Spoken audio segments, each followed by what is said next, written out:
ઓમ શ્રી ગણેશાય નમઃ. જય શ્રી કૃષ્ણ મિત્રો. અજા એકાદશી વ્રત કથા. ભગવાન શ્રી હરિ વિષ્ણુને ખૂબ જ પ્રિય છે એકાદશી, અને આ એકાદશીની વ્રત કથા સાંભળવાનું પણ ખૂબ મહત્વ છે. માત્ર કથા સાંભળવાથી જ આપણા જન્મોના પાપ બનીને નષ્ટ પામે છે. આ કથન ભગવાન શ્રી કૃષ્ણનું કહેવું છે. તો મિત્રો, શાંતિથી પૂરા મનથી હૃદયથી સાંભળજો. અજા એકાદશી વ્રત કથા. ઓમ નમો ભગવતે વાસુદેવાય.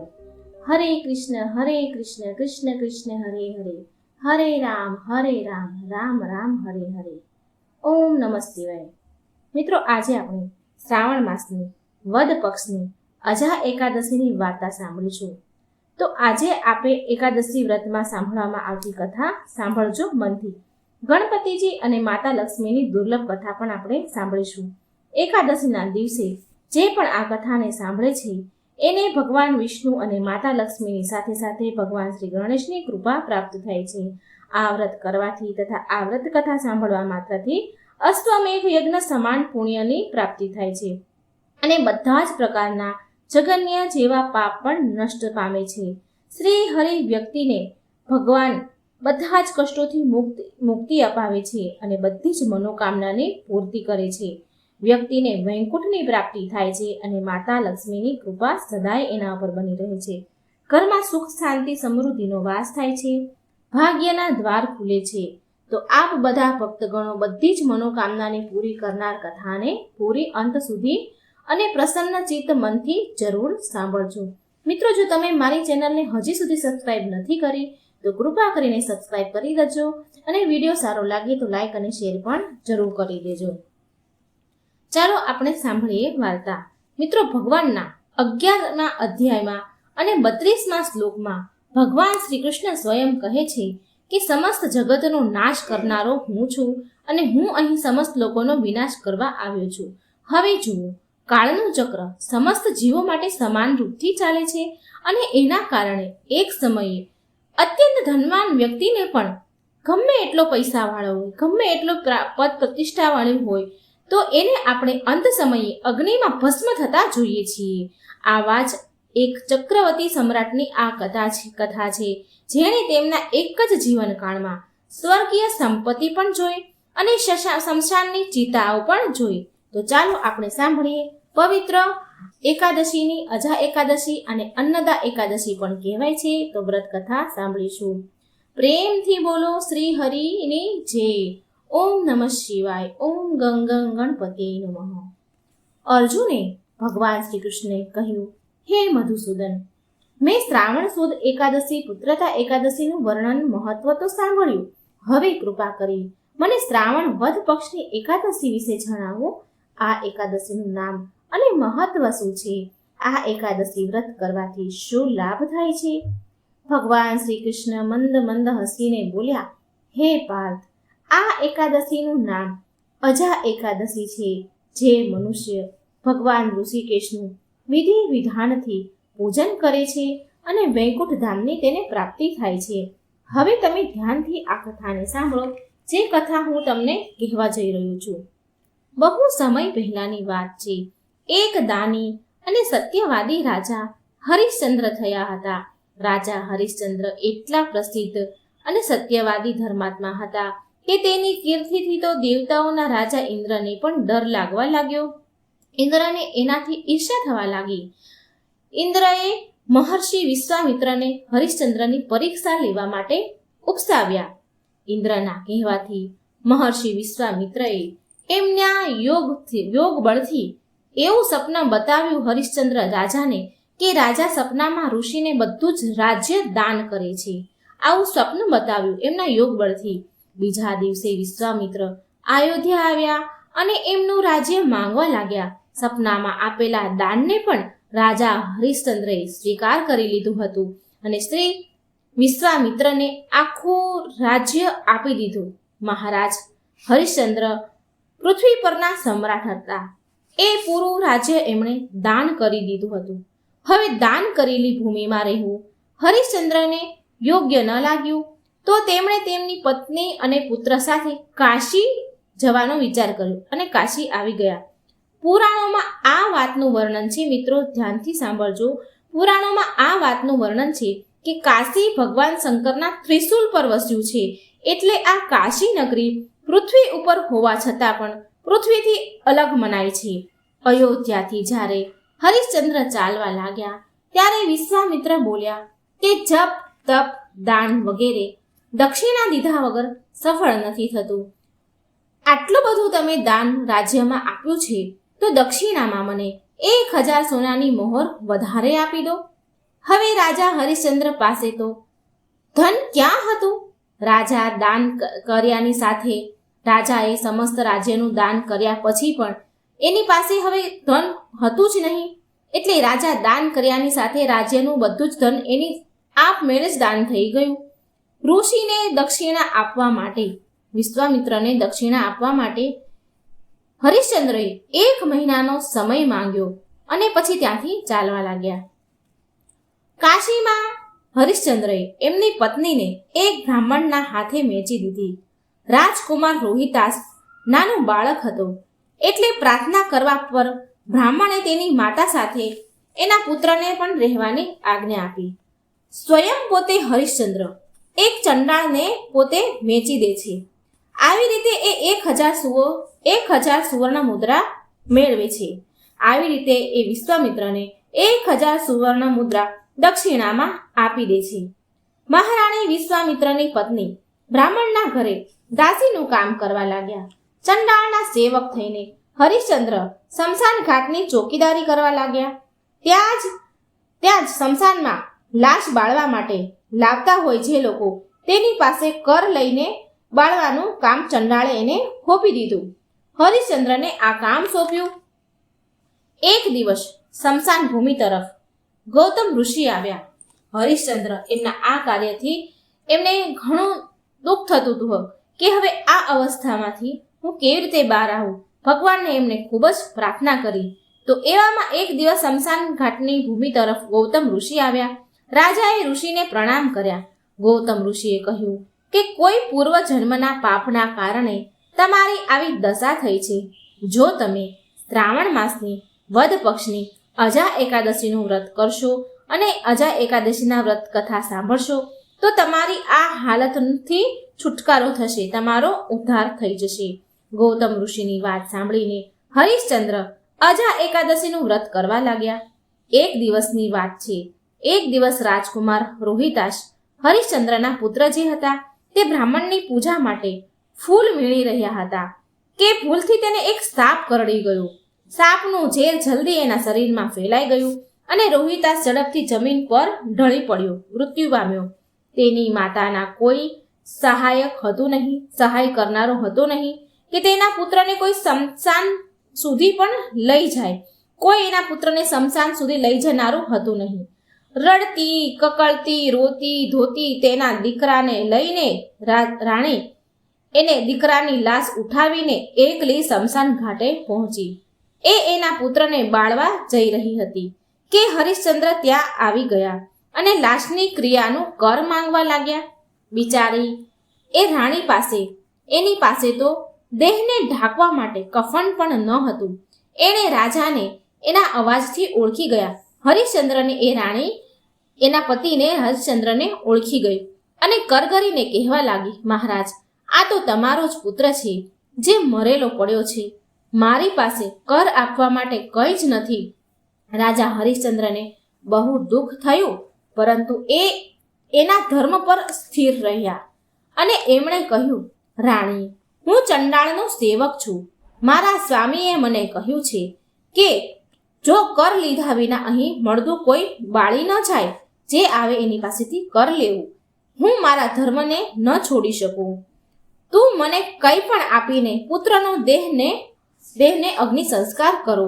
રાણી તો ફૂટીને રડવા લાગી, ખૂબ રુદન કરવા લાગી અને બોલી, સ્વામી, મારી પાસે માત્ર આ એક સાડી છે. આમાંથી તમે જે મેં પહેરી છે, મારી આ પહેરેલી સાડી સિવાય મારી પાસે કંઈ નથી. આમાંથી તમે અડધી સાડી લઈ લો કરના રૂપે. આમ કહીને રાણી એની સાડી ફાડવા લાગી. એવામાં તો ત્યાં સાક્ષાત ભગવાન શ્રી નારાયણ ઇન્દ્ર અને અન્ય વગેરે દેવતા ત્યાં પ્રગટ થયા. સાથે મિત્ર પણ ત્યાં પ્રગટ થયા. વિશ્વામિત્રએ કહ્યું કે હરિશ્ચંદ્ર, તારો પુત્ર રોહિદાસ મર્યો નથી.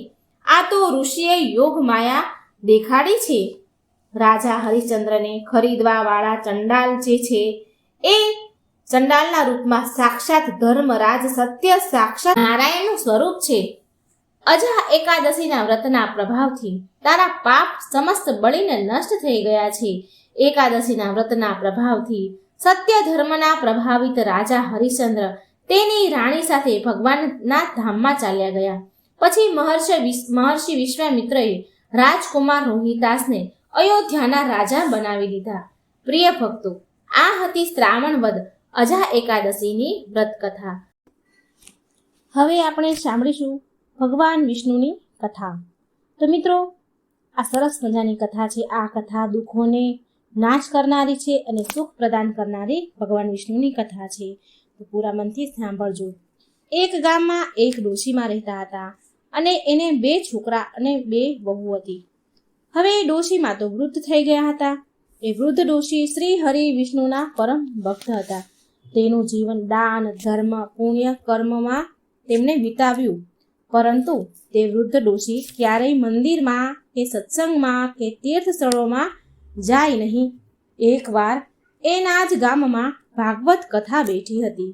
તો તેના દીકરાઓએ કહ્યું કે માં, તમે આખો દિવસ ઘરમાં જ રહો છો, તમે મંદિરમાં ભાગવત કથા સાંભળવા કેમ નથી જતા, સત્સંગમાં કેમ નથી જતા? તો ડોશીમાં તેના દીકરાનું મન રાખવા માટે કહે છે કે આજે હું મંદિરમાં જઈશ અને આજે હું ભાગવત કથા સાંભળવા માટે જઈશ. પરંતુ એ ડોશીમાં તો ભાગવત કથા સાંભળવા ગયા નહીં. આમ કરતા કરતા 6 દિવસ ગયા. ભાગવત કથા 7 દિવસની હોય, 6 દિવસ તો ચાલ્યા ગયા. તો ફરી ડોશીમાના દીકરાએ કહ્યું કે માં, આજે કથાનો છેલ્લો દિવસ છે, 7મો દિવસ છે. કથાનો આજે 7મો આખરી દિવસ છે. કથા સાંભળવા માટે તમારે માં જવું જ પડશે. તેના દીકરાની આવી વાત સાંભળીને ડોશીમાએ વિચાર્યું કે ચાલ આજે સાંભળી આવું. એવું નક્કી કર્યું. હવે શું, આ ડોશીમાં તો આખો દિવસ ઘરનું કામકાજ કરી કથા સાંભળવા જતા એમને એટલું મોડું કર્યું કે અંતિમ દિવસની 7મા દિવસની ભાગવત કથા પણ પૂરી થઈ ગઈ. ભગવાન શ્રી હરિ વિષ્ણુ સંન્યાસીનું રૂપ ધારણ કરીને ગરડા ડોશીમા પાસે આવ્યા અને બોલ્યા કે ડોશી, તમે ક્યાં જાઓ છો? તો ડોશીમા બોલ્યા કે હું તો ભાગવત કથા સાંભળવા જાઉં છું. ત્યારે સંન્યાસી રૂપી ધારી ભગવાન શ્રી હરિ વિષ્ણુ બોલ્યા, તમે આટલા મોડા કેમ જાઓ છો? ત્યાં શું કરશો? ત્યાં હવે કથા પૂરી થઈ ગઈ છે. હવે ત્યાં જઈને તમે શું કરશો? તો ડોશીમા બોલ્યા, હવે જો ઘરેથી નીકળી જ છું તો જઈને જ આવું. તો સંન્યાસી રૂપમાં ભગવાન શ્રી હરિ બોલ્યા કે હવે કથા પૂરી થઈ ગઈ છે અને ભક્ત લોકો પણ, સાંભળનારા પણ પોતપોતાના ઘરે જતા રહ્યા છે. હવે ડોશી, તમે ત્યાંથી શું લાવશો? તો ડોશીમા બોલ્યા, કંઈ નહીં, તો હું ત્યાંથી એક ઈંટ જ લઈ આવીશ. તો સંન્યાસી રૂપી ભગવાન બોલ્યા કે જો તમે ત્યાંથી માટીની ઈંટ લઈ આવશો તો હું તમને એના બદલામાં એક સોનાની ઈંટ આપીશ.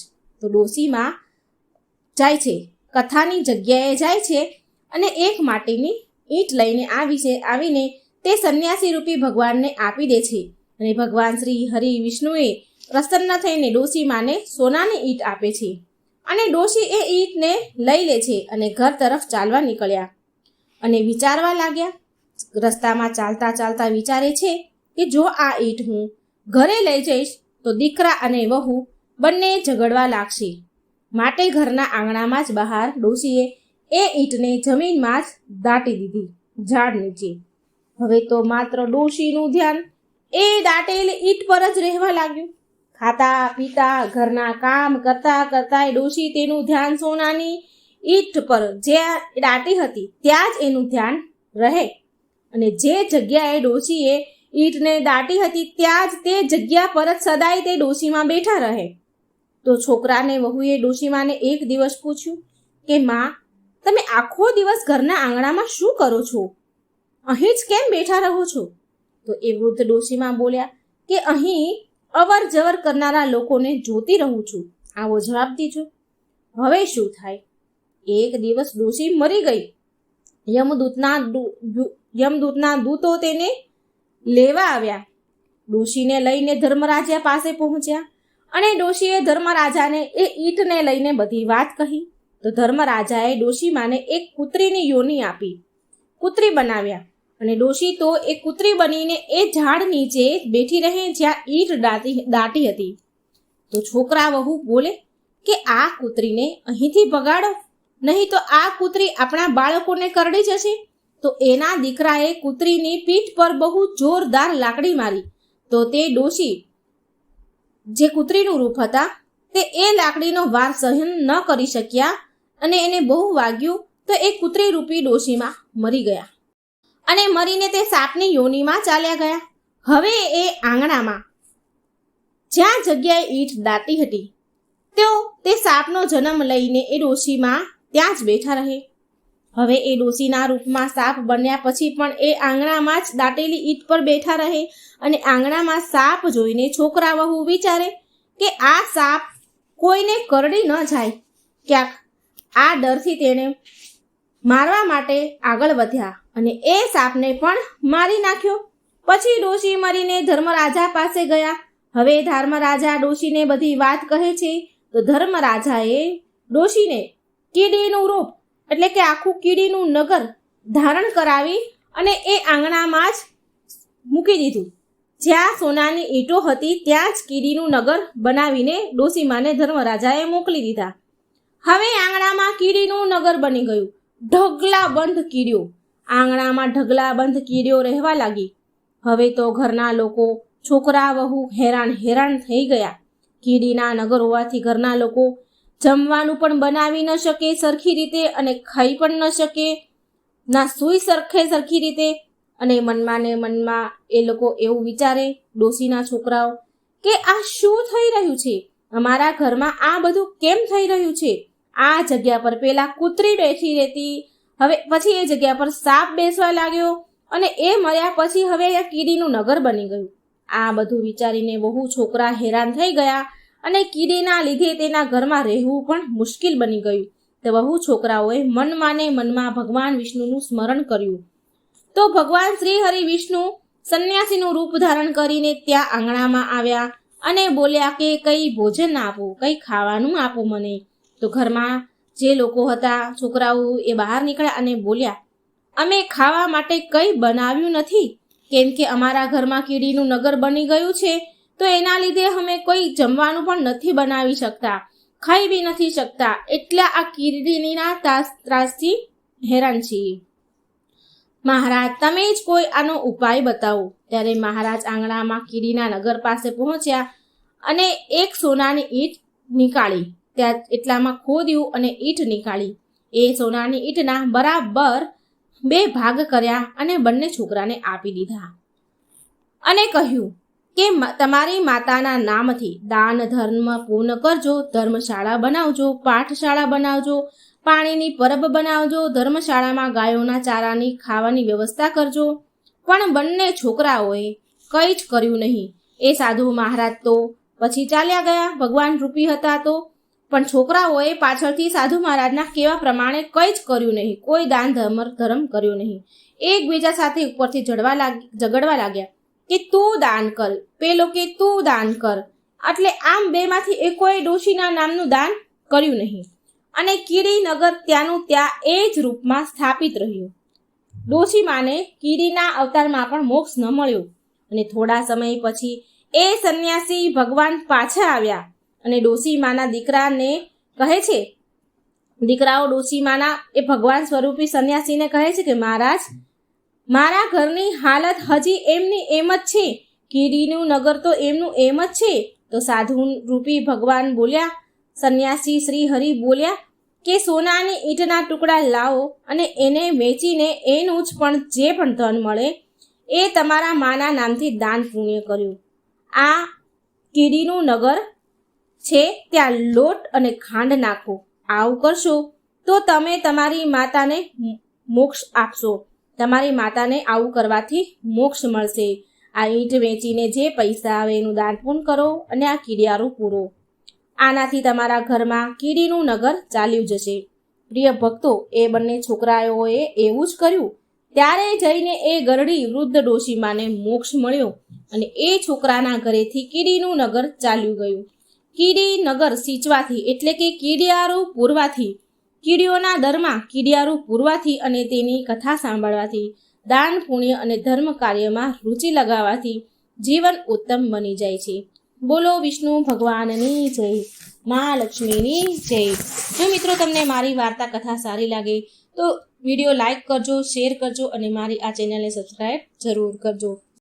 એકાદશીની આજે વાર્તા સાંભળીશું કે આ એકાદશીનું ફળ કેટલું છે, આનું મહાત્મ્ય શું છે, એકાદશી કરવાથી શું થાય છે. તો એક ડોશીમાએ એકાદશીનું વ્રત કર્યું, એને શું ફળ મળ્યું. ખૂબ જ સુંદર સરસ મજાની કથા છે મિત્રો, પૂરા ધ્યાનથી સાંભળજો, વિડીયોને અધૂરો ન છોડશો. ઓમ શ્રી કૃષ્ણ વાસુદેવાય હરિયે પરમાત્મને પ્રણતઃ ક્લેશનાશાય ગોવિંદાય નમો નમઃ. એક ડોશીમા અને તેની એકાદશીના વ્રતની કથા. મિત્રો, પૂરી શ્રદ્ધાથી, પ્રસન્ન ચિત્ત મનથી આ કથાને સાંભળજો. જો વિડીયો ગમે તો લાઈક અને શેર જરૂર કરજો અને ચેનલને સબસ્ક્રાઈબ કરવાનું ભૂલશો નહીં.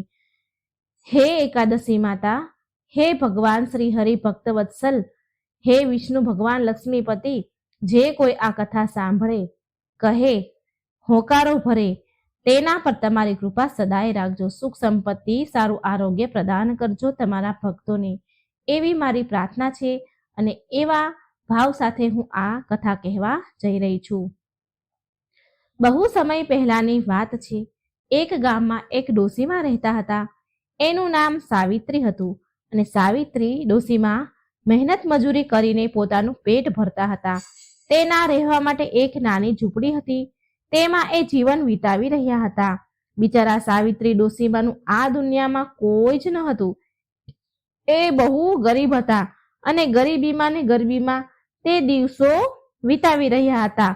પણ એ દિલના મનના બહુ સાચા હતા, ચોખ્ખા હતા અને જે પણ કોઈ એને કામ બતાવે, ચીંધે તો એના કામ કરી દેતા હતા. કેમ કે એમના બિચારોનું તો કોઈ હતું જ નહીં. જે લોકો તેને મહેનત મજૂરીના પૈસા આપે તે લઈ લે અને એનાથી તેના ઘરનું ગુજરાન ચાલતું. તો એક વારની વાત છે, એના ગામમાં એક સાધુ મહાત્મા કાશી બનારસથી આવ્યા, જ્ઞાન આપવા, પ્રવચન આપવા, ઉપદેશ આપવા. બધા જ ગામના લોકો સાધુ મહાત્માના વચન સાંભળવા જતા અને સાંભળીને પછી બધા લોકો ગામના ઘરે આવી જતા. તો એ લોકો આડોશ પાડોશમાં પણ આ સાધુજીના પ્રવચનની વાત કરતા હતા બધી.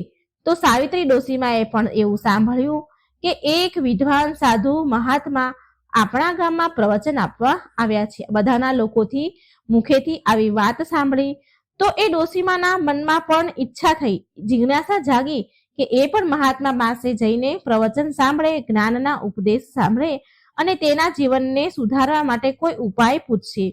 હવે તો હું વૃદ્ધ થઈ ગઈ છું, પણ કમસે કમ મારો આગલો જન્મ તો સુધરી જાય, માટે હું સાધુ પાસે જરૂર જઈશ. આમ ડોશીમાએ વિચાર્યું. હવે ડોશીમા સાધુ પાસે પ્રવચન સાંભળવા જાય છે અને ત્યાં મહાત્મા બહુ સુંદર જ્ઞાન આપે છે, ખૂબ જ્ઞાનની વાતો સમજાવે છે અને સાવિત્રી ડોશીમા બહુ ધ્યાનથી પ્રવચન સાંભળી રહ્યા છે. જ્યારે પ્રવચન સમાપ્ત થઈ ગયું તો ગામના બધા જ લોકો પોતપોતાના ઘરે ચાલ્યા ગયા. પણ ડોશીમા પ્રવચન પૂરા થયા પછી પણ એ મહાત્મા પાસે ગયા અને હાથ જોડીને પ્રણામ કરી એમની પાસે બેસી ગયા. મહાત્માએ જ્યારે ડોશીમાને જોયા તો એ સમજી ગયા કે આ તો બહુ દુઃખી છે. મહાત્માજીએ સાવિત્રી ડોશીમાને કહ્યું કે ડોશીમા, બોલો, શું કામ છે તમારે? તમે આટલા દુઃખી કેમ છો? કઈ વાતનું દુઃખ છે તમે? સાવિત્રી ડોશીમાના આંખોમાં તો આંસુ આવી ગયા અને રડતા રડતા બિચારા બોલવા લાગ્યા કે હે મહાત્મા, હું તમને શું કહું, શું બતાવું? મારા દુઃખનું તો કોઈ અંત જ નથી. મારા દુઃખ તો બહુ વધારે છે. મનુષ્ય એકવાર અગ્નિમાં કૂદીને બચી શકે છે, બચી જાય છે, પણ મારા દુઃખનો તો પ્રભુ કોઈ અંત જ નથી. જો મેં જ્યારથી જન્મ લીધો છે ત્યારથી મારી જિંદગીમાં દુઃખ જ દુઃખ છે. જ્યારે હું જન્મી ત્યારે મારા માતા પિતા સ્વર્ગવાસ થઈ ગયા. મારા કાકા બાપાએ મને પાળી પોસીને મોટી કરી અને રૂખો સુખો રોટલો ખવડાવીને મારી પાસે ઘરના કામકાજ કરાવીને સાવકા જેવો પારકા જેવો વ્યવહાર કર્યો. અને જ્યારે હું મોટી થઈ ત્યારે મારા લગ્ન કરાવી દીધા. પણ મારા દુર્ભાગ્યએ અહીં પણ મારો સાથ ન છોડ્યો મહાત્માજી. એક જ વર્ષની અંદર મારા પતિનું મૃત્યુ થયું અને સાસરી વાળાએ મારા પતિના ગુજરી ગયા બાદ મને ધક્કો મારીને બહાર કાઢી મૂકી. કેમ કે પતિના ગુજરી ગયા બાદ મારા સાસરીવાળા લોકો મને બોજ સમજતા હતા. એના મનમાં મારી કોઈ જગ્યા ન હતી. એ મને બોજ સમજવા લાગ્યા એટલે એમણે મને ધક્કો મારીને બહાર કાઢી મૂકી. એ મારાથી છુટકારો મેળવવા માંગતા હતા. પછી હું રડતા રડતા મારા પિયરમાં ચાલી ગઈ. મારા પિયરમાં પણ મને મારા કાકા બાપા મોટા બાપાએ મને ન રાખી. હું તો એમ વિચારીને મારા પિયર ગઈ હતી કે લગ્ન પહેલા પણ હું એના કામકાજ કરીને રહેતી હતી ને એવી જ રીતે અત્યારે પણ કામકાજ કરીને રહીશ અને મને મારા કાકા બાપાનો આશરો મળી જશે. પણ હું મારા પિયર ગઈ તો મારા કાકા બાપાએ મને રાખી નહીં, મને કલંકીની કહીને ઘરેથી નીકાળી દીધી. મને કોઈ રાખવા માટે તૈયાર ન હતું. માટે હે મહાત્મા, મેં આખી જિંદગી પૂરી મહેનત મજૂરી કરીને મારું પેટ ભર્યું છે. મહાત્માજી આ આખી દુનિયામાં મારું કોઈ નથી કે જેને હું મારું કહી શકું. આમ આટલું બોલીને સાવિત્રી ડોશીમાં તો જોર જોરથી બિચારા ફૂટીને રડવા લાગ્યા. અને પછી કહે છે કે મહાત્માજી, આ જીવન તો મેં જેમ તેમ કરીને દુઃખમાં વિતાવી દીધું, પણ હું એવું ઈચ્છું છું કે મારો આગલો જન્મ સુધરી જાય. આના માટે તમે મને કોઈ વ્રત ઉપવાસ બતાવો, કોઈ ઉપાય બતાવો જેનાથી મને સદગતિ મળે. સાવિત્રી ડોશીમાની વાત સાંભળીને મહાત્માજી ડોશીમાને કહે છે કે તમે એકાદશીનો ઉપવાસ કરો, ભગવાન વિષ્ણુ અને માતા લક્ષ્મીનું પૂજન કરો. 26 એકાદશીના ઉપવાસના વ્રત કરશો, પછી તમે એનું ઉદ્યાપન ઉજવણું કરી દેજો.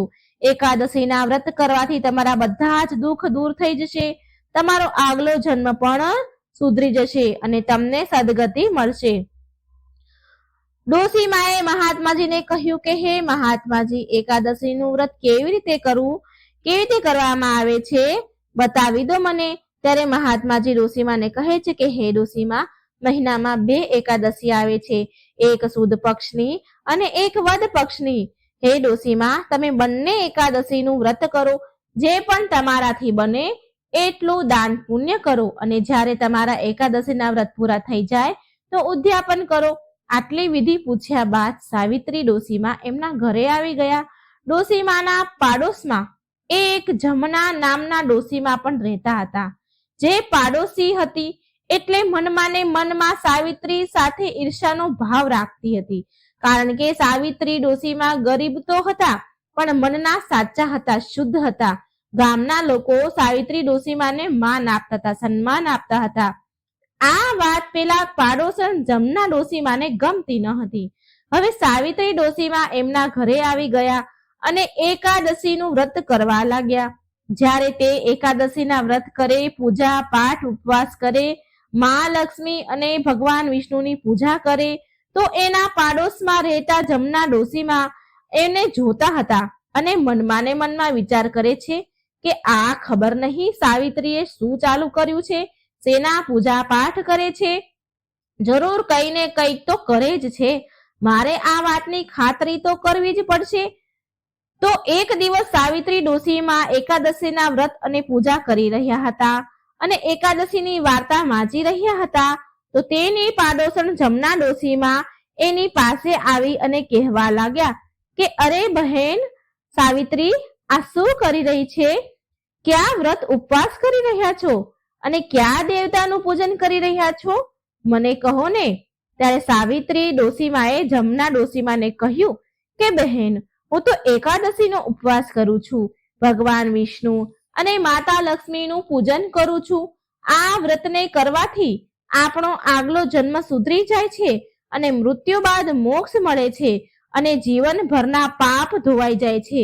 ઘરમાં ધન ધાન્યના ભંડાર ભરાય છે. મૃત્યુ બાદ સ્વર્ગની પ્રાપ્તિ થાય છે. આ સાંભળીને જમના ડોશીમાં બોલ્યા, સાવિત્રી બહેન, આ વ્રત કેવી રીતે કરવામાં આવે છે? મને પણ આ વ્રતની વિધિ બતાવો. એટલે સાવિત્રી ડોશીમાં બોલ્યા કે બહેન, મહિનામાં 2 વાર એકાદશી આવે છે, એક વદ પક્ષમાં, એક સુદ પક્ષમાં. આ બંને એકાદશીએ ઉપવાસ કરવાનો છે. આ એકાદશીના વ્રતમાં અન્ન ન ખાવું, ભગવાન વિષ્ણુ અને માતા લક્ષ્મીનું પૂજન કરવું, ઘીનો દીવો કરવો અને રાત્રે જાગરણ કરવું, ભજન કીર્તનમાં રાત વિતાવી. 26 એકાદશીના ઉપવાસ કર્યા બાદ વ્રતનું ઉદ્યાપન ઉજવણું કરવું. ઉજવણામાં જે એકાદશી 26 હોય છે, જ્યારે અધિક માસ હોય છે ત્યારે 26 એકાદશી આવે છે, ત્યારે 26 જોડી બ્રાહ્મણોને ભોજન જમાડી પોતાના સામર્થ્ય અનુસાર દાન દક્ષિણા દેવામાં આવે છે. ત્યારે જમનામાં કહે છે કે બહેન, તમે આ વ્રત તમને કોણે બતાવ્યું?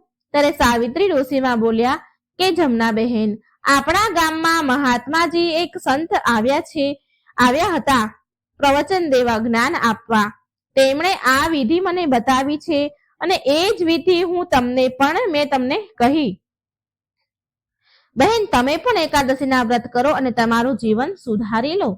આ સાંભળી જમના ડોશીમાં એના ઘરે પાછા ચાલ્યા ગયા.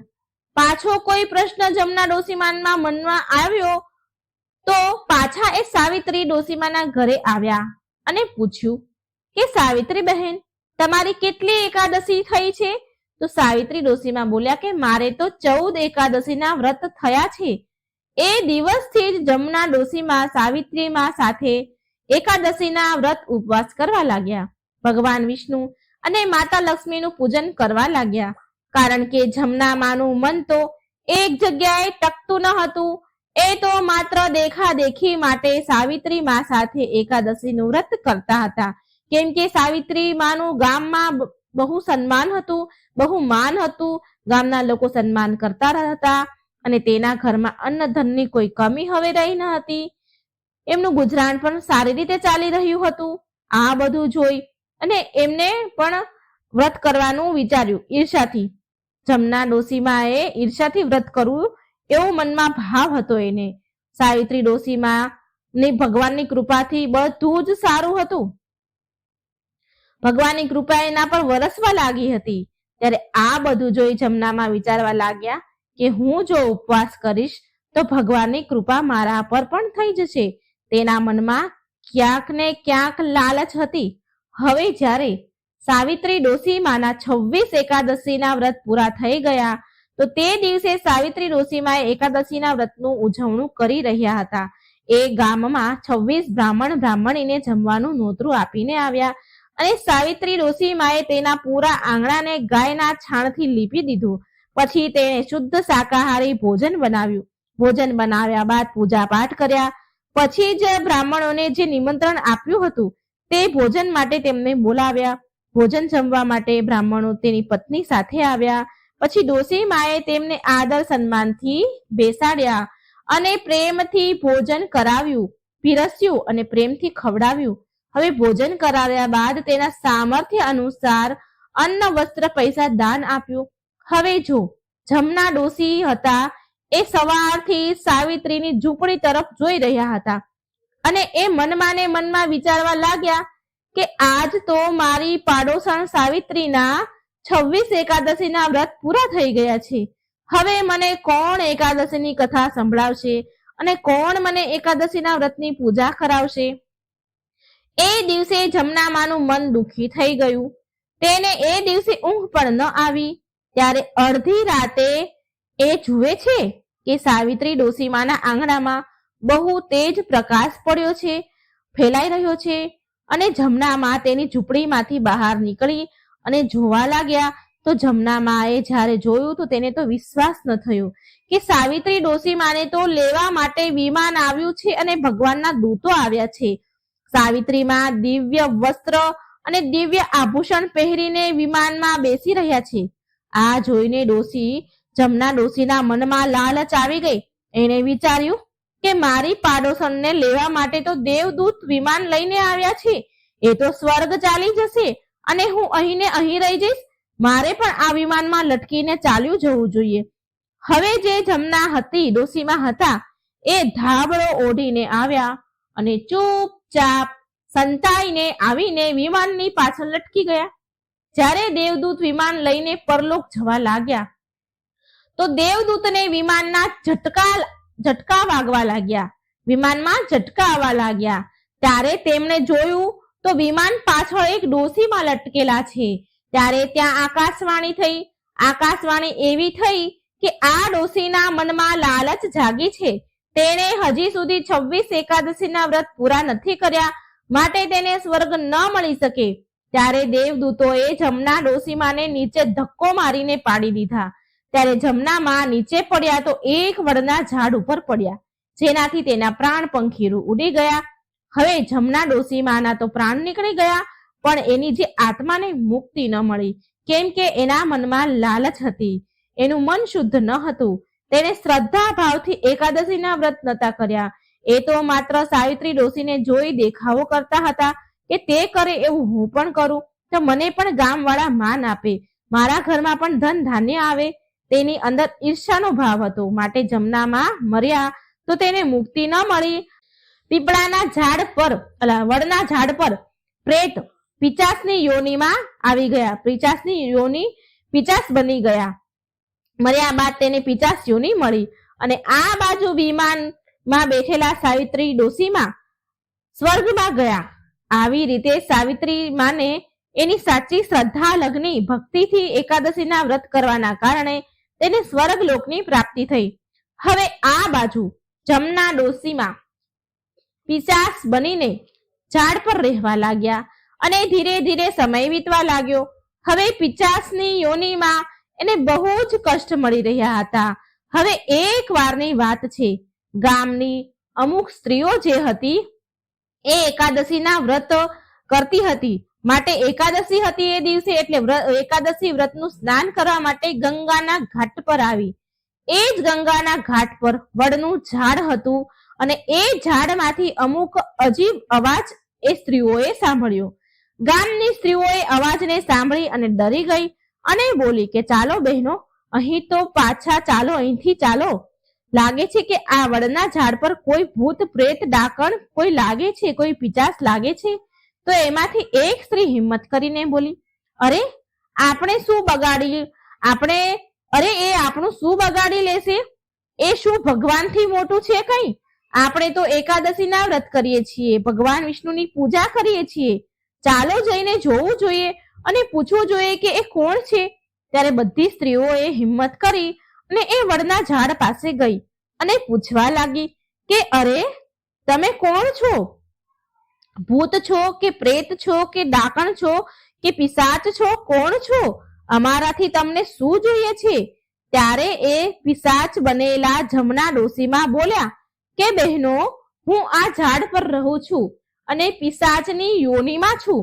પછી જમના માએ તેની પૂરી જીવનની કહાની એ સ્ત્રીઓને સંભળાવી કે કેવી રીતે તેણે એકાદશીનું વ્રત કર્યું અને કેવી રીતે વિમાનમાં લટક્યા અને દેવદૂતોએ એને કેવી રીતે ધક્કો માર્યો. આ બધી જ વાત એ સ્ત્રીઓને સંભળાવી. આ સાંભળી એ સ્ત્રીઓ બોલી કે તમે પિશાચ યોનિમાં દુઃખ ભોગવી રહ્યા છો, પણ તમારે અમારી પાસેથી શું જોઈએ છે? ત્યારે જમના ડોશીમાં બોલ્યા કે બહેનો, તમે મને મુક્તિ અપાવી શકો છો. જો તમે મને તમારી એકાદશીના વ્રતના ફળ મને આપશો તો મને મુક્તિ મળી જશે. ત્યારે એ સમયે એ જગ્યા પર 12-13 સ્ત્રીઓ હતી. તેમાંથી એક સ્ત્રી બહુ સમજદાર, વ્યવહારિક, જ્ઞાનવાળી હતી, બહુ પૂજા પાઠ અને સત્સંગ કરનારી હતી. એણે તેની સાથે આવેલી બહેનોને કહ્યું, અરે બહેનો, જો આપણા વ્રતના ફળ આપવાથી આ પિશાચ યોનિમાંથી આ મુક્તિ મેળવી લે છે, આ પિશાચનીને મુક્તિ મળી જાય છે, તો આપણે આ ધર્મનું કામ જરૂર કરવું જોઈએ. આ તો મોટા ધર્મનું કામ છે. આપણે આ કામથી પાછળ ન હટવું જોઈએ. જો આપણે આજે આ ધર્મનું કામ કરીશું તો આ બિચારીને મુક્તિ મળી જશે અને આપણને આનું પુણ્ય ફળ મળશે. પછી એ સૌભાગ્યવતી સ્ત્રીઓ જે હતી એમણે ગંગાજીના ઘાટ પર એકાદશીનું સ્નાન કર્યું અને ભગવાન વિષ્ણુ અને મા લક્ષ્મીની પૂજા કરી. અને જે માઘ માસની જે જયા એકાદશી હતી તો એમણે હાથમાં જળ, કુશ એટલે કે જે દાભ આપણે કહીએ છીએ એ અને તલ લીધા અને તેમને એકાદશીનું વ્રત અર્પણ કર્યું. એનું પુણ્ય ફળ એ પિશાચ બનેલા જમનામાને સોંપી દીધું, જેનાથી પિશાચ યોનિમાંથી જમનામાને મુક્તિ મળી ગઈ. જમનામાએ એ પિશાચની યોનિનો દેહ ત્યાગી ને સુંદર દિવ્ય દેહ ધારણ કર્યો. કિંમતી અને અલૌકિક આભૂષણ પહેરીને જતા પહેલા એ બધી સુહાગણ સ્ત્રીઓને પુત્રવતી, ધનવતી અને સૌભાગ્યવતી થવાના આશીર્વાદ આપીને તેમની પ્રદક્ષિણા કરીને જમનામાં વિમાનમાં બેસીને દેવલોક ચાલ્યા ગયા. અને આ કારણે એ બધી સ્ત્રીઓ બધા સુખોથી પરિપૂર્ણ થઈ. તેમના જીવનમાં ખુશહાલી આવી. જેને પુત્ર સંતાન ન હતા તેને સંતાન પ્રાપ્તિ થઈ. જેના ઘરમાં અન્ન ધનની કમી હતી તેના ઘર અન્ન ધનથી એના ભંડાર ભરાઈ ગયા. અને પછી એ બધી સ્ત્રીઓ સમસ્ત સુખને ભોગવીને મૃત્યુ બાદ વિષ્ણુ લોકને પ્રાપ્ત થઈ ગઈ. તો મિત્રો, એકાદશીના વ્રતનો બહુ મહિમા છે. હે વિષ્ણુ ભગવાન, હે મહાલક્ષ્મી, જેવી રીતે તમે સાવિત્રી મા પર કૃપા કરી અને એને સ્વર્ગની પ્રાપ્તિ થઈ, તેની બધી મનોકામના પૂરી થઈ, જેવી રીતે જમનામાને પિશાચ યોનિમાંથી મુક્તિ આપી, એવી જ રીતે જે આ કથા કહે છે, સાંભળે છે અને જે હોંકારો ભરી રહ્યા છે એની બધી જ મનોકામના પૂરી કરજો. તેમના બધા જ પાપ નષ્ટ કરજો. તેમને સદબુદ્ધિ આપજો. તેમના ઘર ધન ધાન્યથી, પુત્ર પૌત્રથી ભરી દેજો. સારું આરોગ્ય પ્રદાન કરજો. જય ભગવાન વિષ્ણુ, જય મા લક્ષ્મી, જય એકાદશી માતા.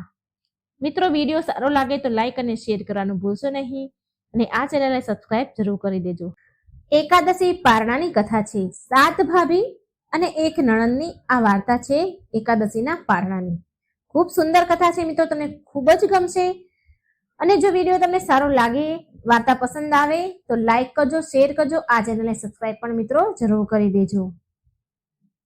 એક નાના એવા ગામમાં એક ખેડૂત તેની પત્ની સાથે રહેતા હતા. તેને 7 દીકરા અને 1 દીકરી હતી. ખેડૂત પાસે બહુ બધી જમીન હતી. તો એ જમીનમાં તે ખેતરમાં પાક ઉગાડે અને પછી એના જે પૈસા આવે એ પાકના, એનાથી પરિવારનું ભરણ પોષણ થતું. એ એના આવકનો સ્ત્રોત હતો. ખેડૂતના દીકરા અને દીકરી બહુ સંસ્કારી હતા. ખેડૂત પણ બહુ સીધો, દયાળુ હતો અને તેની પત્ની પણ સારા ધાર્મિક વૃત્તિની, સારા સ્વભાવની હતી. પૂજા પાઠ કરવા વાળી, હંમેશા એકાદશીના વ્રત કરતી હતી. ધીરે ધીરે સમય વીત્યો અને ખેડૂતના દીકરા અને દીકરી ધીરે ધીરે મોટા થયા. હવે ખેડૂતે તેના 7 દીકરાના લગ્ન કરાવી દીધા અને તેની દીકરી હતી તેના પણ તેને સારું ઘર જોઈને લગ્ન કરાવી દીધા. કહેવાય છે ને કે માતા પિતા સદાય કોઈના નથી રહેતા. આમ ધીરે ધીરે સમય વીત્યો એટલે ખેડૂત અને તેની પત્ની દેવલોક સિધાવી ગયા. હવે 7 ભાઈ સંયુક્ત પરિવારમાં રહેતા હતા અને ખેતી કરતા હતા. પરિવારમાં એકતા હતી, ખૂબ પ્રેમ હતો ભાઈઓ વચ્ચે. 7 ભાઈ મળીને તેની ખેતીવાડી સારી રીતે સંભાળતા હતા. બહેન પણ સાસરે સુખી હતી. ત્યાં કોઈ જાતની કમી ન હતી. સાસુ સસરાની સેવા પણ એ બહુ કરતી અને સારી રીતે ગૃહસ્થીને એને સંભાળ્યું હતું. 7 ભાઈ પણ એની બહેનને બહુ જ પ્રેમ કરતા હતા. 7 ભાઈ જે ખેતીનું કામ કરતા હતા તેનું જીવન સુખીથી ચાલતું હતું. એક સમયની એક વારની વાત છે. શિયાળાના દિવસો હતા. ખેતરમાં શેરડી, ઘઉં, વટાણા, રાઈ નો પાક એમણે ઉગાડ્યો હતો. આ પાક ઊભા હતા. ઘરમાં વહુના કામ પણ ઘણા હતા.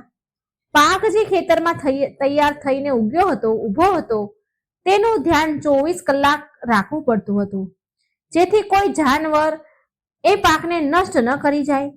7 ભાભીઓએ મળીને વિચાર્યું કે આપણે બહેનને થોડા દિવસ પિયરમાં લઈ આવીએ. એ અહીં રહેશે અને આપણું કામ પણ થઈ જશે. એ થોડા દિવસ એના પિયરમાં પણ રહી જશે અને આપણને પણ મદદ મળશે. આપણે ખેતીવાડીનું કામ પણ કરી લઈશું. આ વાત 7 ભાઈઓને સાચી લાગી. 7 ભાઈએ વિચાર્યું કે ઠીક છે, બહેનને બોલાવી લઈએ. બહેનનું નામ તુલસી હતું. બહેન તો સાક્ષાત અન્નપૂર્ણા હતી. સાતેય ભાઈની બહેન તુલસી બહુ જ ધાર્મિક હતી, કેમ કે તુલસી અને સાતેય ભાઈની માતા હંમેશા તુલસીનું પૂજન કરતી હતી. એ સાતેય ભાઈની જે માતા હતી, ખેડૂત હતા, એ હંમેશા એકાદશીના વ્રત પણ કરતા અને તુલસીજીનું પૂજન પણ કરતા. અને 7 દીકરા થયા બાદ એની માતાને એવી ઈચ્છા હતી કે ભગવાન મને એક પુત્રી આપે. જ્યારે 7 દીકરા થયા પછી એની માતાને એક દીકરી પણ ભગવાને દીધી. એને એક દીકરી થઈ, જેનું નામ એમણે તુલસી રાખ્યું. તુલસી માની એકાદશીનું વ્રત પણ કરતી હતી. એ તુલસી અને એની માતા, તુલસી મોટી થઈ એટલે એ પણ એકાદશીનું વ્રત કરતી હતી. તુલસીની માતા ભગવાનમાં બહુ માનતી, ભગવાનની પૂજા કરે, તુલસીને જળ અર્પણ કરે, દીવો કરે, આ બધું જ તુલસી જોવે. એટલે બહુ પ્રેમથી એની માતાએ આનું નામ તુલસી રાખ્યું હતું. તુલસી પણ બહુ સંસ્કારી હતી. બધાએ નિર્ણય કર્યો ભાઈઓએ ભેગા થઈને, અને પછી તુલસીને સાસરેથી સાતેય ભાઈ લઈ આવ્યા. હવે તુલસી પિયરમાં આવી ગઈ હતી. એ એકાદશીનો ઉપવાસ કરે છે. જ્યારે બહેન પિયર આવી તો બધાને ખબર પડી કે તેની બહેન ગર્ભવતી છે. તેને 5મો મહિનો ચાલી રહ્યો હતો. પિયર આવતા જ તુલસીએ ઘરનું રસોડું કામકાજ સંભાળી લીધું. એ ઘરના બધા જ કામ કરવા લાગી. હવે સાતેય ભાભીઓ વારાફરથી ખેતરનું રખેવાળું કરવા જતા હતા. ખેતરમાં કામ પણ ઘણું હતું, માટે તુલસી ઘરે રહીને કચરા પોતા, કપડાં ધોવા, વાસણ, જમવાનું બનાવવું દરેક કામ કરતી અને તેના ભાઈના છોકરાઓ જે હતા, ભત્રીજા ભત્રીજી, એની પણ સંભાળ રાખતી. આમ ધીરે ધીરે દિવસ વીતા લાગ્યા. હવે પિયર આવ્યા બાદ જ્યારે એકાદશીની તિથિ આવી તો તુલસીએ એકાદશીનો ઉપવાસ રાખ્યો, પૂજા કરી અને બીજા દિવસે વ્રતના પારણા કરવા માટે કહે છે કે ભાભી, મારે મંદિરમાં પૂજા પાઠ કરવા માટે જવું છે. ત્યાં જઈને હું તુલસી માની કથા અને એકાદશીની કથા સાંભળીશ, વ્રતના પારણા કરીશ અને બ્રાહ્મણને કંઈક દાન આપીશ, જેથી સીધું આપીને એકાદશીના પારણા હું કરી શકું. પરંતુ એની પાસે પહેરવા માટે જરીવાળી ગોટાવાળી સાડી ન હતી, સારી સાડી ન હતી. એટલે તુલસી ખુશી ખુશી એની મોટી ભાભી પાસે ગઈ અને બોલી, ભાભી, હું મંદિર જાઉં છું, મારી પાસે ગોટા જરીવાળી સાડી નથી, મારે વ્રતના પારણા કરવા મંદિરે જવું છે, મારી પાસે સારી સાડી નથી અને બ્રાહ્મણને સીધું પણ આપવું છે, એકાદશીની કથા પણ સાંભળવાની છે, માટે મને તમારી સાડી આપો ને, સારી જરીવાળી ગોટાવાળી સાડી હોય તો મને આપો ને. તેની મોટી ભાભી બોલી, મારી પાસે ગોટા જરીવાળી સાડી તો છે પણ બહુ મોંઘી છે. ભાભીએ સાડી આપવાની ના કહી અને બોલી, મારી પાસે તો આ એક જ સાડી છે જે મને મારા ભાઈએ આપી છે, તમે કોઈ બીજી પાસેથી માંગી લો. એટલે તુલસી બોલી, ઠીક છે.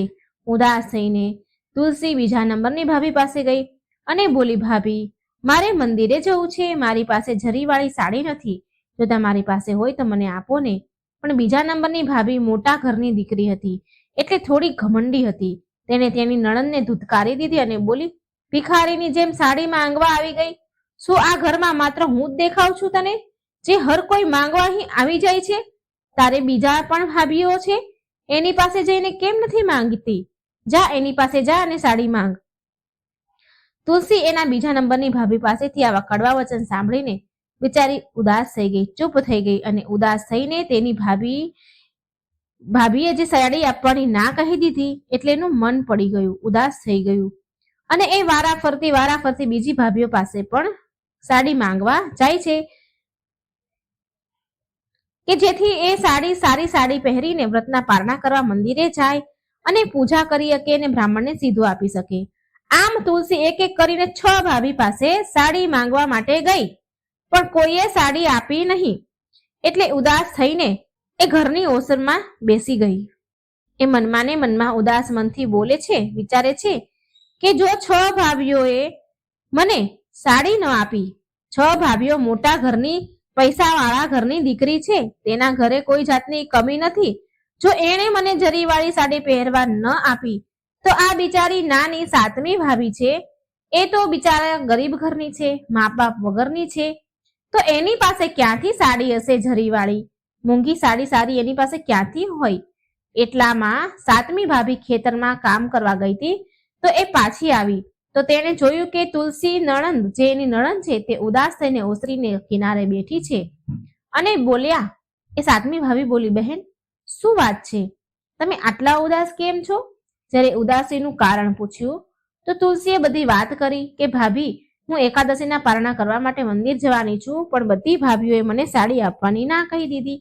બધી વાત સાંભળી સાતમી નાની ભાભી બોલી, એ બહુ દયાળુ હતી. એ બોલી, કઈ વાંધો નહીં બેન, આમાં ઉદાસ થવાની શું વાત છે, તમે મારી સાડી પહેરી લો, મારી પાસે જરીવાળી સાડી છે.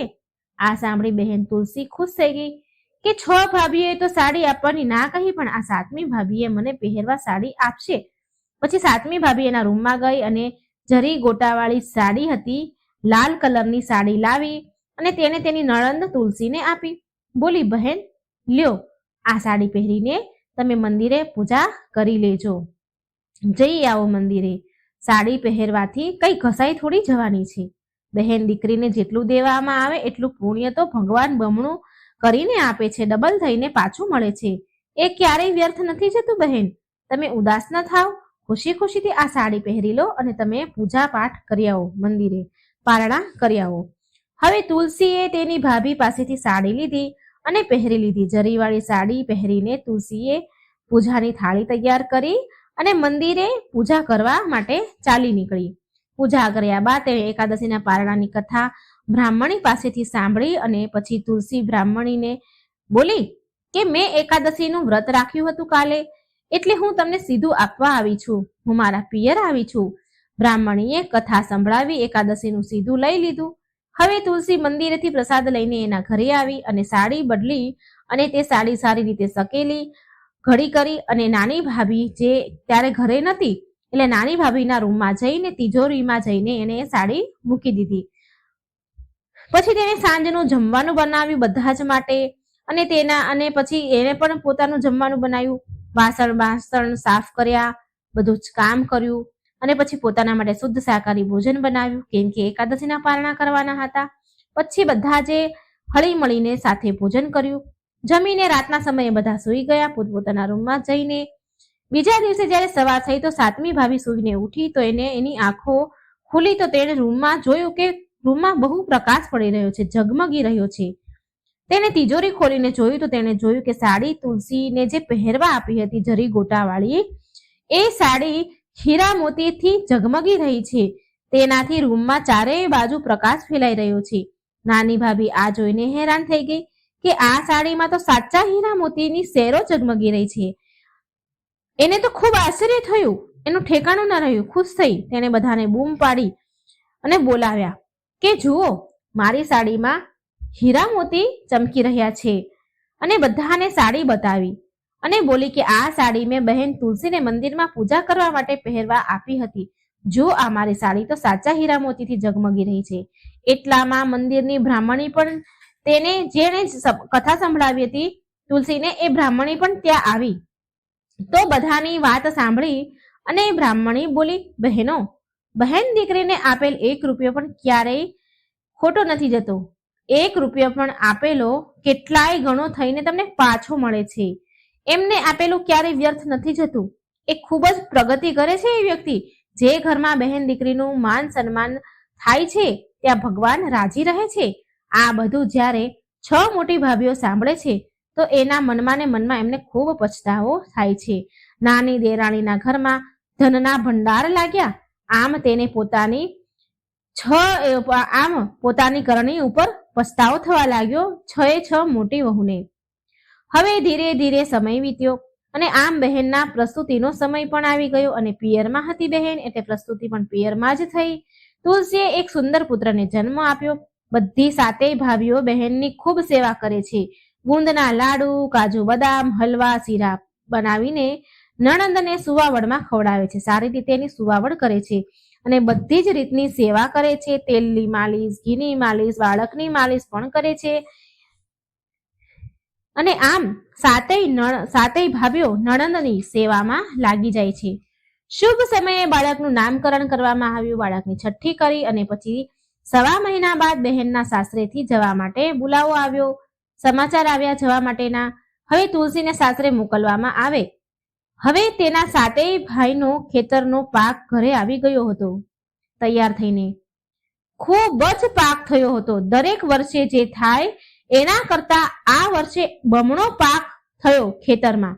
સાતેય ભાઈ બહુ ખુશ થયા કે તેની બહેન સાક્ષાત અન્નપૂર્ણા છે. એના પગલાથી તેના ઘરમાં આટલો સારો પાક થયો છે. તે સાતેય ભાઈઓએ નિર્ણય કર્યો કે તે હવે 7 નહીં પણ 8 ભાગ પાડશે. એક ભાગ તે તેની બહેનને આપશે, કેમ કે તેની બહેનનો હક બને છે. સાતેય ભાઈએ 8 ભાગ પાડ્યા અને 8મા ભાગના જે પૈસા થાય તે તેની બહેન તુલસીને આપી દીધા. બહેન વિદાય થઈ તો તેને ખૂબ જ આપ્યું. પૈસા, કપડાં, ઘરેણાં, બહુ બધું એને આપ્યું. 7મો ભાઈ ખુદ એની બહેન તુલસીને તેના સાસરે મૂકવા ગયો. જે દિવસે જે સમયે સાતેય ભાઈઓએ તેની બહેનને ખેતરના પાકનો 8મો ભાગ આપવાનો નિર્ણય લીધો હતો, એ જ સમયે ભગવાન વિષ્ણુ અને માતા લક્ષ્મીનો સ્થાયી નિવાસ એ સાતેય ભાઈના ઘરે થઈ ગયો. એના ઘરમાં લક્ષ્મીજીનું આગમન થયું. એના ઘરમાં અન્નધનના ભંડાર ભરાઈ ગયા હતા. મિત્રો, દીકરીઓ કઈ ધનની ભૂખી નથી હોતી, પૈસા વસ્તુની ભૂખી નથી હોતી. જે ઘરમાં દીકરીને આવકાર સન્માન અપાય છે તો શ્રી હરિ બહુ પ્રસન્ન રહે છે. તેનાથી હંમેશા એની કૃપા રહે છે તે વ્યક્તિ પર. એ તો માત્ર માન, સન્માન અને ભાવની ભૂખી હોય છે. બેન દીકરીને જે પણ આપો તેનું બમણું કરીને ભગવાન તમને પાછું આપે છે. કામ ધંધામાં પ્રગતિ થાય છે. તેથી જ દીકરીને, કોઈ બેન દીકરી હોય એને ઘરે આવે તો તેને ઉચિત આદર સત્કાર કરવો, જે પણ સામર્થ્ય હોય એ ભેટ આપીને વિદાય કરવી. ક્યારેય આપણા આંગણેથી ખાલી હાથે ન જોવી જોઈએ, નિશાસો નાખીને ન જોવી જોઈએ, કારણ કે જેટલા આશીર્વાદ ફળે છે ને એટલો નિશાસો પણ લાગે છે. માટે દીકરી ક્યારે ખાલી હાથેથી ઘરેથી ન જવી જોઈએ. ફૂલ નહીં તો ફૂલની પાકડી પણ વિદાય કરતી વખતે કંઈક ને કંઈક એને હાથમાં જરૂર આપવું જોઈએ. તેના પર મા લક્ષ્મીની સદાય કૃપા રહે છે. માન, સન્માન અને આવકાર આપવો જોઈએ. બોલો ભગવાન વિષ્ણુની જય. જય મા લક્ષ્મી, જય એકાદશી માતા. હે મા લક્ષ્મી, હે શ્રી હરિ વિષ્ણુ, જેમ તમે સાતેય ભાઈના ઘરમાં બિરાજમાન થયા, તુલસી પર કૃપા કરી, એવી જ રીતે આ કથા સાંભળનાર, બોલનાર, વાંચનાર, હોકારો ભરનારના ઘરમાં શ્રી હરિ, ભગવાન વિષ્ણુ અને મા લક્ષ્મી સદાય નિવાસ કરજો, સદાય સ્થાયી રૂપે નિવાસ કરજો. જય શ્રી હરિ, જય મા લક્ષ્મી. મિત્રો, આ વાર્તાને શેર કરજો, લાઈક કરજો અને આ ચેનલને સબસ્ક્રાઇબ કરવાનું ભૂલશો નહીં. જય શ્રી કૃષ્ણ. રાધે રાધે. Thank you.